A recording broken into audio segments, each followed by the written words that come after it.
పొయ్యి మీద కడాయి పెట్టుకొని ఇట్లా 4 టేబుల్ స్పూన్ ఆయిల్ వేసుకోవాలండి. ఆయిల్ వేసుకున్నాక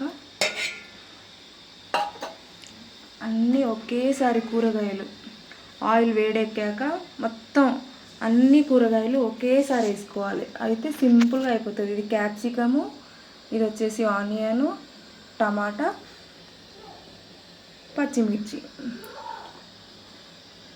పచ్చిమిర్చిని కొంచెం సన్నగా తరుక్కొని లేదంటే మిక్సీ అయినా పట్టుకోవచ్చు.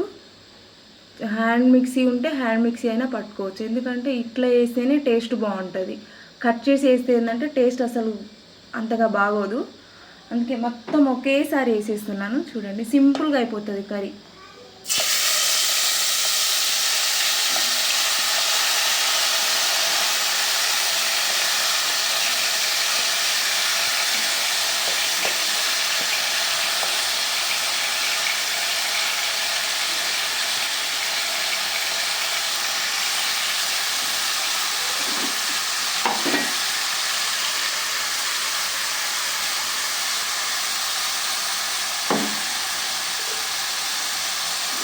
కూరగాయలన్నీ వేసేసాక కొంచెం 1 స్పూను పసుపు, పచ్చిమిర్చి కూర అయితే కొంచెం పసుపు ఎక్కువ పట్టిద్దండి, అందుకే 1 స్పూన్ వేసుకోవాలి. ఆ తర్వాత ఉప్పు 1 స్పూను, మీకు సరిపోని వేసుకోవచ్చండి. నాకైతే 1 స్పూన్ సరిపోతుంది. ఎందుకంటే మనం పచ్చిమిర్చి మిక్సీ కొట్టేటప్పుడు దొడ్డుప్పు వేస్తాం కదా, కొంచెం దొడ్డుప్పు వేస్తేనే ఇది నా స్మెల్ అనేది రాకుండా ఉంటుంది. కొంచెం ధనియాల పొడి కూడా వేసుకోవాలి ఇదే టైంలో. ఎందుకంటే ఒకేసారి కూర మొత్తం కుక్ చేస్తున్నాం కాబట్టి ఇట్లా 1 టేబుల్ స్పూను ధనియాల పొడి వేసేసుకొని మొత్తం కలుపుకోవాలి. మొత్తం నీట్గా ఇలా కలిపేసుకోవాలండి. ఆయిల్ అవన్నీ వేసాం కదా, అంతా నీట్గా కలిపేసుకొని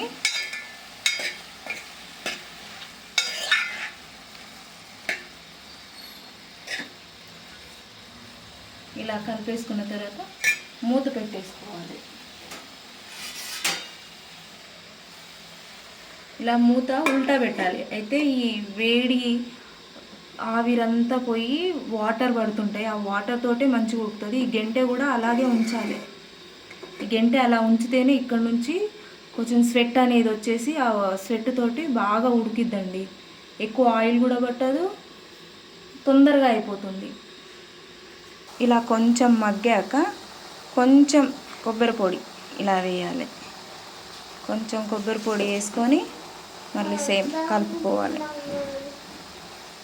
మీ దగ్గర టమాటో చింతపండు వేసుకునే వాళ్ళు వేసుకోవచ్చు, చింతపండు అవాయిడ్ చేసి ఇదే టైంలో మునక్కాయ ఉంటే మునక్కాయ వేసుకోవచ్చండి, లేదంటే మామిడికాయ ముక్కలు ఇలా ఉంటాయి కదా, అవి ఏవైనా సరే వేసుకోవచ్చు. మనం ఈ టమాటా కర్రీ క్యాప్సికమ్ చాలా టేస్ట్ ఉంటుంది.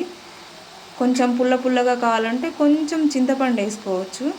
ఇలా కొంచెం చింతపండు వేసుకుంటే ఏంటంటే టమాటా పులుపు ఉండదు కదండి. సిటీలో మన తోటలోవి అయితే కొంచెం పుల్లగా ఉంటాయి, ఇక్కడ సిటీలో అంత పులుపు ఉండవు కాబట్టి, ఇప్పుడు వచ్చేవన్నీ హైబ్రిడ్ కాయలు కాబట్టి కొంచెం మనం చింతపండు కానీ మామిడికాయ ముక్కలు కానీ లేదంటే తినేటప్పుడు నిమ్మకాయ కూడా పిండుకొని తినొచ్చు, పుల్లగా బాగుంటుంది. ఇలా మొత్తం మంచి కలిపేసి మళ్ళీ మూత పెట్టేసుకోవడమే. ఇదే టైంలో మునక్కాయలు వేసుకుంటే చాలా బాగుంటుందండి. ఒకసారి మీరు అలా ట్రై చేయండి. నేనైతే కొన్ని పన్నీర్ ముక్కలు వేస్తున్నానండి, ఎందుకంటే నా దగ్గర పన్నీరే ఉంది. పన్నీర్ని నూనెలో డీప్ ఫ్రై చేయని అవసరం లేదు, ఏది అవసరం లేదు, అలాగే పన్నీర్ ముక్కలు వేసేసుకోవాలి. ఇలా మూత ఉల్టానే పెట్టుకోవాలి, అయితేనే బాగా ఉడుకుతుంది. ఇలా పన్నీర్ అంతా వేసాం కదా, మంచిగా కలుపుకొని ఇలా పెట్టేసుకోవాలి. కొంచెం వాటర్గా చేసుకోవాలి అనుకుంటే వేడి నీళ్ళు కాగబెట్టి వేసుకోవాలండి, లేదంటే ఇలాగే ఇలా కొంచెం కలిపేసుకొని కొంచెం మాడుతుంది అని అనుకుంటాం కదా, మాడుతున్నప్పుడు కొంచెం ఒక 5 మినిట్స్కి ఒకసారి కాసేపు ఆగాక ఇలా కలపాలి. టమాటా కొంచెం గుజ్జు లేదనుకోండి, ఇలా మొత్తం కలపాలి. టమాటా కొంచెం గుజ్జు లేకుంటే తొందరగా మాడుతుంది. టమాటాలు ఎంత మెత్తగా ఉండి ఎంత రెడ్గా ఉంటే అంత టేస్ట్ ఉంటుంది కర్రీ. ఇప్పుడు ఇలా కలిపేసుకొని ఈ గెంట కూడా తీసేయాలి. ఇప్పుడు ఇట్లా స్ట్రైట్గా పెట్టేసి ఇందులో కొన్ని వాటర్ పోయాలి.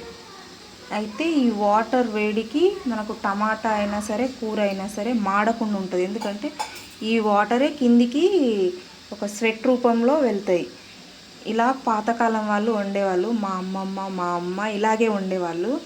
కాకపోతే అది కట్టెల పొయ్యి మీద, నేను ఇప్పుడు స్టవ్ మీద వండుతున్నా. చూడండి ఇలా వాటర్ కూడా వేడెక్కుతున్నాయి. చిన్న చిన్న బబుల్స్ వచ్చాయి కదా, ఆవిరైపోతున్నాయి. చూడండి ఇక్కడ ఇవన్నీ వాటర్ పోసాం కదా, ఇవన్నీ ఉడికి దగ్గరికి అయిపోయాయి. ఇప్పుడు ఈ వాటరు మనం కర్రీలో వేసుకుందాం. కర్రీలో వేసుకొని మంచిగా మూత పెట్టేయాలి. ఇదే వాటర్ వేడి నీళ్ళు. ఇది చూడండి ఇలా ఇలా వేసేసుకొని మళ్ళీ ఒకసారి మంచిగా నీట్గా కలిపేసుకోవాలి. ఇలా బాగా కలిపేసుకొని